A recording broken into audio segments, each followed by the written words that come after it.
اس سے آپ کو اندازہ کر لیجئے کہ ترجمہ کرنا جو ہے قرآن مجید کا کتنا مشکل کام ہے. اور واقع ہے کہ جنہوں نے صرف ترجمے کا ترجمہ نہیں کیا ان کی تو میں کچھ نہیں کہتا، لیکن جنہوں نے واقعی ترجمہ کیا ہے ان کا ہمیں ہمیشہ شکر گزار رہنا چاہیے. سمجھ گیا؟ ترجمے کا ترجمہ تو خیر وہ تو کوئی مشکل چیز نہیں، ہوتا تو ترجمے 4 ترجمے رکھے، آپ نے بھی ایک کر دیا. لیکن مثلا شاہ صاحب وغیرہ ہے جنہوں نے ترجمہ کیا ہے تو واقع ہے کہ انہوں نے تو اپنے آپ کو اپنی چمڑی دنیا ہی میں گڑوا دی ہے. بڑا محنت کا کام ہوتا ہے، بڑا ہی محنت کا کام ہے. کلمہ پہ ہفتوں غور کرتے رہے لیکن کوئی لفظ موضوع نہیں ملتا، اس لیے کہ قرآن مجید کے الفاظ کے لیے اردو میں پھر اس کے زور کو بھی محفوظ رکھنا، اور اردو میں یہ کتنا مشکل کام ہے. تاہم جن لوگوں نے بھی یہ کام کیا اللہ تعالیٰ ان کو جزا خیر دے گا، بلکہ بہت بڑی جزا خیر دے گا. مجھے تو یہی امید ہے بہت بڑی جزا خیر دے گا. نزاعۃ للشواذ تدعو من ادبر وتولی. آج جو لوگ پیٹ پھیرتے اور منہ موڑتے ہیں ان کو اس دن وہ بلائے گی. یعنی آج تو یہ بھاگے جا رہے ہیں نا، پیغمبر جب اس سے ڈراتے ہیں تو سن کے نہیں دیتے، سمجھ گئے آپ؟ جھٹک کے موڑا چل دیتے ہیں اور اعراض کرتے ہیں. لیکن اس دن تمام اعراض کرنے والوں کو اور منہ پھیرنے والوں کو وہ بلائے گی کہ آؤ برخوردارو. یعنی دوری سے وہ کھینچے گی، چمڑی ادھیڑ لے گی اور کوئی نہیں بھاگ سکے گا. وہ جمع ہوا، اور جنہوں نے جمع کیا اور ڈھیر کیا، سینت کے رکھا، جمع کیا اور سینت کے رکھا، سوچ کر کے کہ کس بینک میں کو زیادہ محفوظ ہے، یہاں کا کہ سوئٹزرلینڈ کا. یعنی وہ خوب محتاط کے ساتھ رکھا ہے. تو وہ ان سب کو اس دن جو ہے جمع کرے گی. اور جمع کیا جنہوں نے سینت کے رکھا، یہ دونوں میں فرق ہے. سمجھ گیا؟ اس کو سمجھ لیجئے. سب جمع کرنے والوں، سینت کے رکھنے والوں کو سوچ لینے چاہیے، ان کو وہ بلائے گی. یہ ایک بات خاص طریقے پر مد نظر رکھیے کہ پچھلی سورہ میں بھی اس مضمون پر تعریف تھی، یعنی بخالت پر جمع کرنے پر. اس میں بھی ہے نا عتل بعد ذالک زنیم، عتل بعد ذالک زنیم کی جو میں نے شرح دی تھی نا، اس میں وہ دوسرے پہلو سے لے لیا ہے.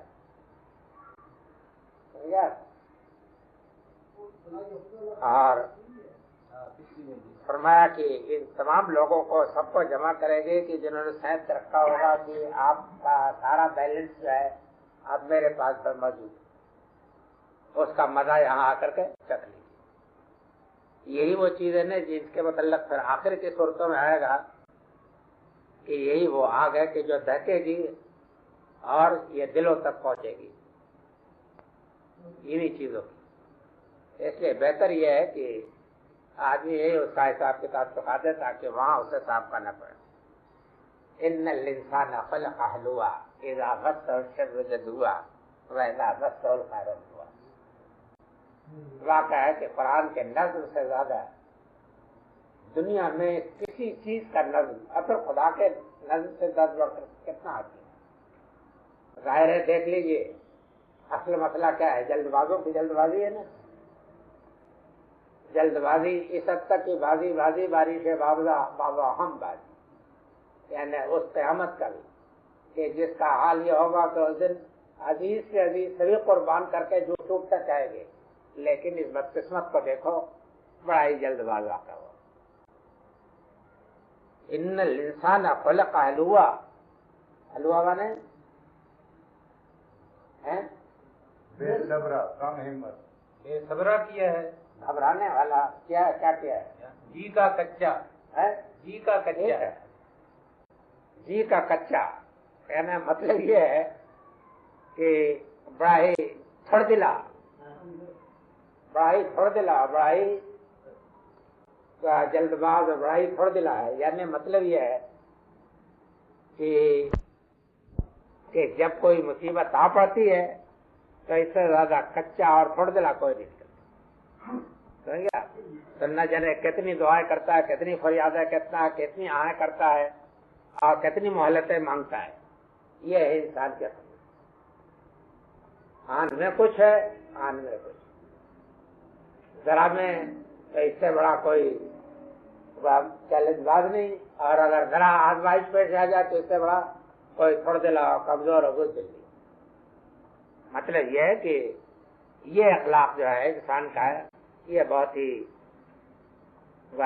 پست اخلاق ہے. آدمی کو مطلب کیا ہے کہ ہونا یہ چاہیے کہ جب انسان کو نعمت ملے, فرصت ملے, مہلت ملے تو اس کی قدر کرے, اس میں شکر گزار بنے. سمجھ گیا؟ اور اگر کوئی آزمائش پیش آ جائے تو اس میں ثابت قدم, مضبوط دل, سمجھ گیا, ہمتور, صبر کرنے والا, اپنے رب کے فیصلے پر راضی رہنے والا اور اس کے ایمان پختہ ہے. یہ کردار ہے کہ جو یہ کیا کردار ہے کہ جب ذرا کا موقع ملا تو پھر اس کے بعد ہم چمندی گرے نہیں, اور جب ذرا پکڑ میں آ گئے تو اس کے بعد ناک رگڑنی شروع کر دی, واویلا شروع کر دیا. یہ کردار نہیں. مومن کا کردار یہ نہیں. مومن کا کردار یہ ہے کہ جب مصیبت نعمت ملتی ہے تو وہ شاکر بنتا ہے, اور آزمائش کوئی ہوتی ہے تو اس میں ثابت قدم رہتا ہے. آسانی کے ساتھ اس کی پیشانی پر بل نہیں آتا. اور یہ نہیں ہے کہ دوسری جگہ کہا نا کہ نعمت دیتا ہے تو فرحن فخور, پاؤں زمین پر نہیں پڑتے. آزمائش آ جاتی ہے تو پھر اس کے بعد پتلون ڈھیلی ہو جاتی. یعنی کسی طریقے سے بھی انسان جو ہے یہ ہونا چاہیے کہ آدمی جو ہے اگر بڑا سے بڑا وقت بھی آئے نا تو اپنے رب پر وہ جمع رہے. اس میں یہ نہیں ہے کہ بے صبرا ہو جائے. وقت ہو گیا نہیں. اذا مس ان الانسان خلق هلوعا اذا مس الشر جزوعا, کوئی تکلیف پہنچ جاتی ہے تو گھبرا اٹھنے والا. واذا مس الخير منوعا, اور اگر نعمت مل جائے تو پھر سہد کے اس کو بیٹھ جاتا ہے. مصیبت کوئی آ جائے تو گھبرانے والا, اور نعمت ملے تو بجائے اس کے کہ خدا کا شکر گزار ہو کر کے کہ رب نے میرے دیا ہے, میں دوسرے ضرورت مندوں کو, محتاجوں کی خدمت کروں, نہیں. پھر اس کو یہ ہے کہ سہد کے بیٹھ جائے گا کہ میری قابلیت, میری لیاقت, میرا یہ, اس میں کسی اور کا کیا حق ہوتا ہے. وَإِذَا مَسَّهُ الْخَيْرُ مَنُوعًا إِلَّا الْمُصَلِّينَ.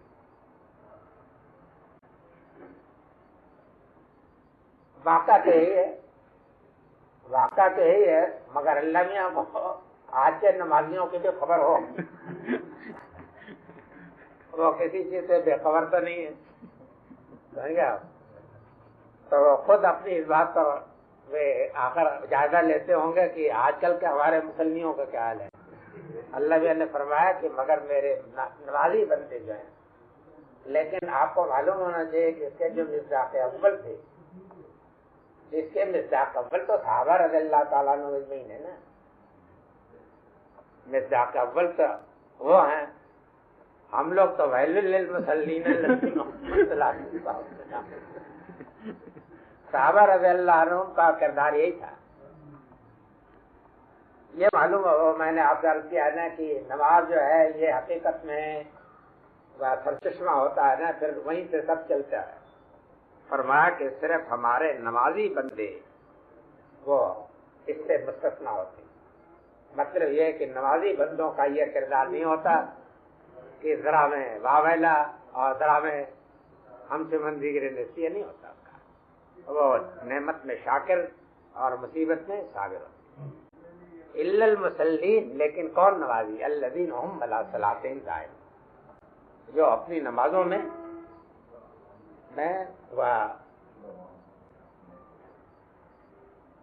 کیا ترجمہ دائمون یعنی ہمیشہ قائم رہتے ہیں. مطلب یہ ہے یعنی سردی, گرمی, برسات, جاڑا, خیال میں آپ کے یہ نہیں ہے کہ کبھی جوش میں آ گئے تو نماز پڑھے جا رہے ہیں اور اگر پھر غافل ہو گئے تو پھر اس کے بعد کوئی خبر ہی نہیں. یہ واقعہ ہے کہ نماز کی پابندی جو ہے جس کو کہتے ہیں پابندی، جس کی جس طرح کی پابندی حقیقت میں نماز کا اصلی امتحان جو ہے اس وقت بنتی ہے جبکہ اس کا مداومت اس کی اختیار ہے۔ اس لیے کہ اس پابندی میں کئی شرطیں ہیں، وقت کی پابندی ضروری ہے، سمجھ گیا؟ تاب استطاعت مسجد کی حاضری ضروری ہے، موسم کی سردی اور گرمی کا کوئی اس میں فرق نہیں، سمجھ گیا؟ تو اس پابندی کے ساتھ جو لوگ نماز پڑھتے ہیں ہونا چاہیے کہ ان کا کردار جو ہے ایک مضبوط چٹان ہوتا ہے، ان کے اندر ایک مضبوط چٹان ہوتی ہے کہ جس کے اوپر ان کا کردار قائم ہوتا ہے، وہ آسانی کے ساتھ۔ اور یہ بات بھی ہے کہ بہرحال نماز شعور کے ساتھ، علم کے ساتھ پڑھی جاتی ہے، صرف زبان کی ورزش تو نہیں ہوتی نا، بلکہ اس میں فہم ہوتا ہے، اس میں بصیرت کے ساتھ کیا آپ نے اقرار کیا ہے، کیا مانا ہے، کیا خدا سے عہد کیا ہے۔ تو وہ نماز جو ہے الذین هم علی صلاتهم دائمون والذین فی اموالہم حق معلوم، وہاں فرمایا نا منوا، یا فرمایا کہ اور جن کے مالوں میں ایک معین حق ہوتا ہے۔ معین حق کا مطلب یہاں زکوٰۃ نہیں ہے جناب، سمجھ گیا؟ اس لیے کہ زکوٰۃ کی شرعی یہ جو فرض یہ چیزیں ہیں یہ تو آئی ہیں مدینہ منورہ میں، جو ساری تقسیم ہوئی ہے تو مکی سورہ ہے اور بڑی ٹھیس قسم کی مکی سورہ ہے خالص۔ تو اس زمانے میں جب یہ بات کہی گئی ہے کہ ان کے مالوں میں معین حق ہوتا ہے تو اس کا مطلب یہ ہے کہ جو ان کی تنخواہ ہوتی ہے، جو ان کی آمدنی ہوتی ہے، اس کے متعلق کہہ دیتے ہیں کہ بیگم صاحب یہ تو آپ کا حق ہے، آپ اس میں کام چلاؤ گھر کا، واقعی یہ میرے مال میں میرے رب نے اپنے بندوں کے جو حقوق دیے ہیں ان کا حق ہے، میں اس کو آپ اگر احتیاط سے خرچ کرو تو بسم اللہ، میں بھی شریک آپ بھی شریک، لیکن نہیں تو پھر یہ ہے کہ میں اس کا ذمہ دار ہوں کہ ان بندوں کو پہنچاؤں، یعنی وہ اپنے بجٹ میں ان کا ایک معین حصہ رکھ لیتے، سمجھ گیا؟ اب یہ ہے کہ اس کی کیا مقدار ہونی چاہیے الگ قرآن مجید میں بات میں آئی ہے، یعنی اپنی ناگزیر ضروریات سے، یہ واقع ہے کہ قرآن مجید یہی تعلیم دیتا ہے کہ اپنی ناگزیر ضروریات کے پادشاہی کے ساتھ، اس لیے کہ اسراف منع ہے، اسراف جو ہے تبذیر جو ہے ان کے متعلق کہا کہ جو مبذر ہوتا ہو تو شیطان کا بھائی ہے، وہ خدا کا حق کہاں سے نکالے گا؟ اگر آپ کی ضروریات جو ہے انہی کی کوئی حد نہیں ہے تو آپ دوسرے کو کہاں نکالیں گے؟